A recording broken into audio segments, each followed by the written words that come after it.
할렐루야. 주님 안에서 살아가시는 성당교회 성도님들 한 주간 잘 지내셨나요? 이번 주에는 하늘이 구멍 뚫린 것 같이 비가 많이 왔습니다.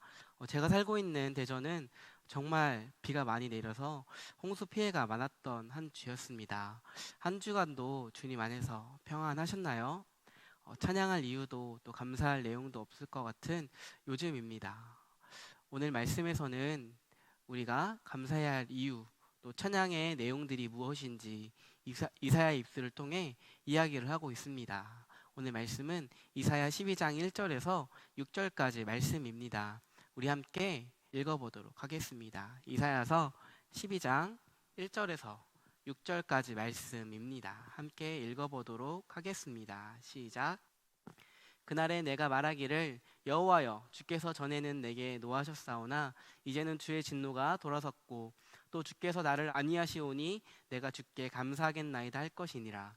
보라 하나님은 나의 구원이시라. 내가 신뢰하고 두려움이 없으리니 주 여호와는 나의 힘이시며 나의 노래시며 나의 구원이심이라.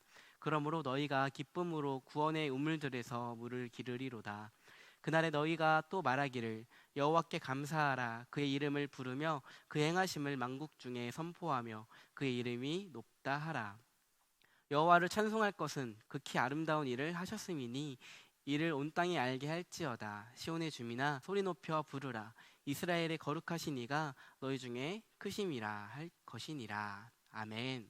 지난주는 흑암과 같던 이 땅에 빛으로 오신 한 아이 예수님에 대한 말씀을 나눴습니다. 암흑과도 같던 우리의 삶, 우리의 인생 가운데 찾아오신 예수님에 대한 내용이었습니다. 다들 기억하시죠? 오늘 말씀은 지난주 말씀에 이어서 우리에게 찾아오신 예수님, 또 우리에게 구원을 베푸신 하나님의 은혜에 대한 인간의 반응, 또 감사와 찬양에 대한 내용들입니다. 몇 주간 우리가 나눴듯이 이스라엘 백성들은 그들의 진정한 왕이신 하나님을 등지고 버렸다고 했었습니다. 기억하시나요? 그들의 이런 반역에 하나님은 그들에게 심판과 징계를 내리시기로 결정하십니다. 하나님은 이사야를 통해 악과 거짓된 모습을 버리고 왕이신 하나님께 돌아오라는 메시지를 전달하게 했습니다. 이사야뿐만 아니라 하나님께서 보낸 수많은 선지자를 통해 심판에 대한 메시지를 전달하도록 하셨습니다. 이스라엘은 하나님을 버리고 우상을 선택하고 전능하신 왕이신 하나님을 의지하지 않고 이방 나라 강대국의 힘을 의지하려고 하였습니다. 그들의 결국은 가나안 땅에서 쫓겨나게 되지요. 거룩한 하나님이 거하시는 가나안 땅, 그 하나님을 의지하고 그분의 법을 따라 그분의 음성에 순종하여 살아가야만 하는 이스라엘 백성은 그 땅에서 쫓겨나게 되는 심판을 받게 되었습니다. 선지서를 통해 나타난 하나님의 모습은 심판하시는 하나님이십니다. 죄를 짓고 악을 행한 이스라엘 백성들에게 심판을 행하시는 하나님으로 나타나고 있습니다. 그리고 이스라엘을 심판할 때 사용한 이방 나라들, 그들도 마찬가지로 심판의 대상이 되었습니다. 이방 나라들은 하나님께 쓰임 받았지만 그들의 중심에는 교만함과 또 포악함이 있었습니다. 하나님께 쓰임받은 것뿐인데 자신들이 능력이 뛰어나 주변 나라들을 정복한 것이라고 생각하였기 때문입니다. 또한 그들은 잔인하고 포악하게 이스라엘과 또 다른 나라들을 정복하고 압제하였습니다. 하나님은 그런 그들의 포악하고 교만한 모습으로 인해 심판을 하신 것입니다. 이처럼 하나님은 심판하시는 하나님이십니다. 그런데 우리가 한 가지 잊지 말아야 할 것이 있습니다. 바로 하나님은 심판의 하나님이시기도 하지만 바로 하나님의 목적은 구원에 있다는 것입니다. 하나님의 심판의 이유는 이스라엘의 회복, 이스라엘이 하나님의 백성으로서 온전한 모습으로 변화되도록 하기 위한 첫 단추로 그들에게 징계를 내리신 것입니다. 이사야와 비슷한 시기에 활동했던 호세아 선지자의 글을 보면은 이런 말씀이 있습니다. 호세아서 6장 1절 말씀을 우리 함께 읽어보도록 하겠습니다. 시작. 오라 우리가 여호와께 돌아가자. 여호와께서 우리를 찢으셨으나 도로 낫게 하실 것이요 우리를 치셨으나 싸매어 주실 것임이라. 아멘. 여호와 하나님께서 이스라엘을 심판하시며 찢으셨지만 그것이 끝이 아니라 여호와 하나님께 돌아가면은 도로 낫게 하신다는 것입니다. 성경에 나타난 심판은 심판 자체에 목적이 있지 않습니다. 심판을 통해 회복이 하나님의 목적인 것입니다. 심판은 정결케 하기 위한 하나님의 방법이지 그것 자체가 목적이 아니라는 것입니다. 그렇기에 이사야서에서 아니 다른 선지서에서 하나님의 심판과 회복을 함께 선포하도록 하시는 것입니다. 하나님은 구원의 하나님이십니다. 바로 이 구원의 하나님이 우리의 찬양의 이유입니다. 또한 하나님께서 우리에게 행하신 일들을 우리가 노래할 내용들인 것입니다. 오늘 읽은 말씀에서 선지자 이사야는 구원의 하나님에 대해 찬양을 하고 있습니다. 1절에서는 진노하신 하나님께서 이제 진노를 거두시고 안전하게 하셨기에 감사할 것이라고 고백을 하고 있습니다. 그분이 우리를 구원하셨기에 구원하여 주신 하나님을 신뢰하고 능력의 하나님으로 인해 두려움이 사라지게 된다는 것입니다. 하나님은 우리의 힘이 되십니다. 그분이 우리에게 행한 것들이 바로 우리의 노래가 되는 것입니다. 구원하여 주신 하나님의 놀라운 은혜, 그 은혜는 누구에게나 열려있는 우물과도 같습니다. 많은 사람들이 우물에서 물을 기르러 와서 마시고 또 그 물을 사용하듯이 누구든지 하나님 앞에 나오는 자에게 구원이 열려있다는 것입니다. 요즘 한국에서는 거의 우물에서 물을 길어 마시거나 사용하진 않습니다. 제가 어렸을 때만 해도 약수터에 물을 기르러 가서 마시기도 하였습니다. 옛날에 할머니를 따라 물통을 들고 따라가서 물을 받아왔던 기억들이 있습니다. 그 약수터에는 누구든지 와서 그 물을 마실 수 있었습니다. 그 물은 누구에게나 열려있는 물이었었습니다. 마찬가지로 하나님이 주시는 구원의 은혜는 하나님을 믿는 모든 자에게 값없이 주어지는 하나님의 선물입니다. 그런데 우리가 때로는 착각하고 또 때로는 잊고 있는 것이 있습니다. 바로 하나님이 주신 구원의 은혜는 우리에게 값없이 주어진 것이지만 가치 없는 것이 아니라는 것입니다. 구원을 받기 위해 우리가 해야 할 것은 아무것도 없습니다. 행위가 아니라 믿음이라는 방법으로 구원을 받았기에 하나님이 선물로 우리에게 주셨기에 구원이 값없이 주어졌다고 이야기를 합니다. 근데 우리는 그 값없이 우리에게 주어진 구원을 가치 없는 것을 여길 때가 있습니다.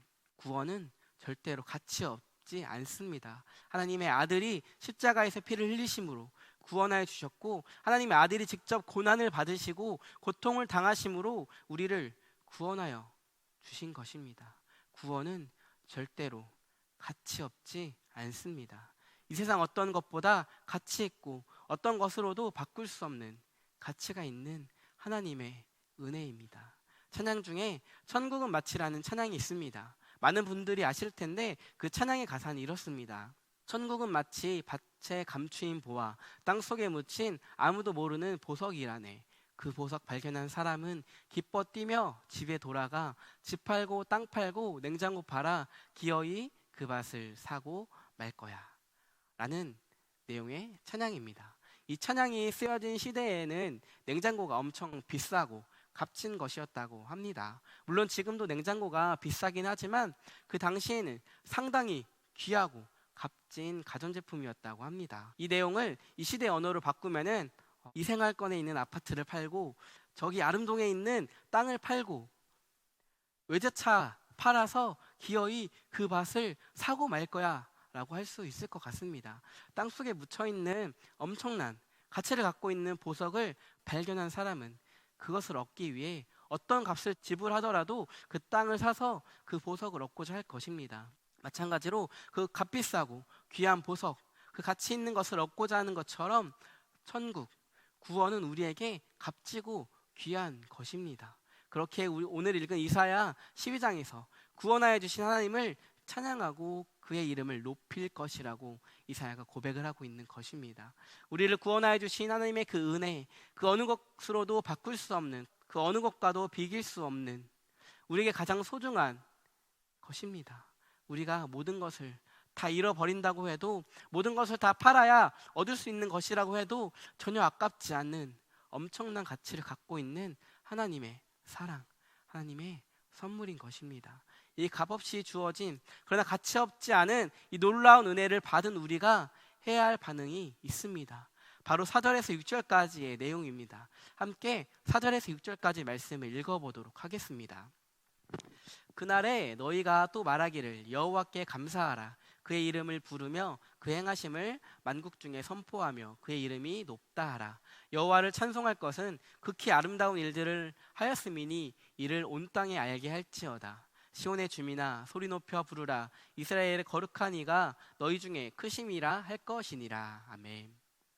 이 놀라운 구원의 은혜를 받은 우리의 반응은 감사로 또 하나님의 이름을 온 세상에 선포하고 그 이름을 높여야 하는 것입니다. 우리가 찬양할 이유는 하나님께서 아름다운 일을 행하신 것 때문입니다. 이것은 주가 마땅한 죄인인 우리를 하나님의 은혜로 구원하여 주신 은혜를 뜻하는 것입니다. 또한 온 세상에 거룩하신 하나님이 높고 위대하심을 우리의 입술로 선포하고 고백하며 나아가야 한다는 것입니다. 놀라운 은혜를 경험하여 이 자리에 서 있는 사랑하는 성당교회 성도님들, 우리가 받은 그 은혜를 가치 없는 것으로 여기지 마십시오. 그 놀라운 은혜를 받았으니 이제는 우리가 그의 이름을 노래하고 그분을 높이는 삶을 살아가야만 합니다. 이것이 우리에게 주어진 임무, 미션입니다. 온 세상 가운데 하나님의 이름을 높이시고 하나님께서 행하신 일들을 고백하며 나아가십시오. 삶으로 하나님의 높고 위대하심을 드러내는 삶을 살아가십시오. 정직하게 행동하시고 정결하게 살아가십시오. 어려움과 고난 속에서도 희망과 소망을 잃지 마시고 구원의 하나님을 바라보시고 기쁨으로 세상 속에서 살아가십시오. 일어나 빛을 발하십시오. 그 빛을 통해 많은 사람들이 하나님께 나와 구원의 은혜를 누리게 될 것입니다. 그 일에 쓰임 받으시기를 축복합니다. 다 함께 기도하겠습니다. 오늘도 살아 역사하신 하나님 감사합니다. 우리의 삶의 모습을 보면 감사할 수 없고 찬양할 이유가 없는 것 같을 때가 많이 있습니다. 우리의 삶의 모습들은 어려움과 고난이 가득하고 어두움이 가득합니다. 우리에게 먼저 찾아오셔서 우리에게 값없이 구원의 은혜를 허락하여 주신 놀라운 하나님의 은혜에 감사합니다. 구원의 하나님, 하나님의 구원하심이 우리의 찬양의 이유이며 우리가 불러야 할 노래의 내용들입니다. 하나님, 삶으로 하나님을 높이고 하나님의 선하심을 선포하는 우리가 되게 하여 주시옵소서. 우리의 입술에서 하나님을 찬양하는 말이 떠나지 않게 하시고 구원의 하나님으로 말미암아 기뻐하고 찬양하는 우리 되게 하여 주시옵소서. 주님은 우리의 구원자이십니다. 주님은 아름다운 주이십니다. 주님만 홀로 높임 받아 주시옵소서. 주님만 홀로 영광 받아 주시옵소서. 감사드리며 예수님의 이름으로 기도드렸습니다. 아멘. 사랑하는 성당교회 성도님들, 주어진 한 주도 하나님을 찬양하고 하나님께서 우리에게 행하신 일들을 고백하고 선포하며 나아가는 한 주 되시기를 축복합니다. 우리 하루의 시작을 나를 구원하여 주신 하나님을 높이는 하루 되기 원합니다. 제 하루의 삶을 통하여 주님만 영광 받으시고 높임받아 주시옵소서라고 고백하며 하루를 시작하는 것은 어떨까요? 이런 고백으로 하루를 시작한다면 더욱 하나님을 높이는 삶, 또 영광을 올려드리는 삶이 될 것이라 믿습니다. 한 주간도 주님 안에서 평안하시고 주님이 주시는 평강이 가득하기를 소망합니다. 다음 주에 또 만나겠습니다. 샬롬.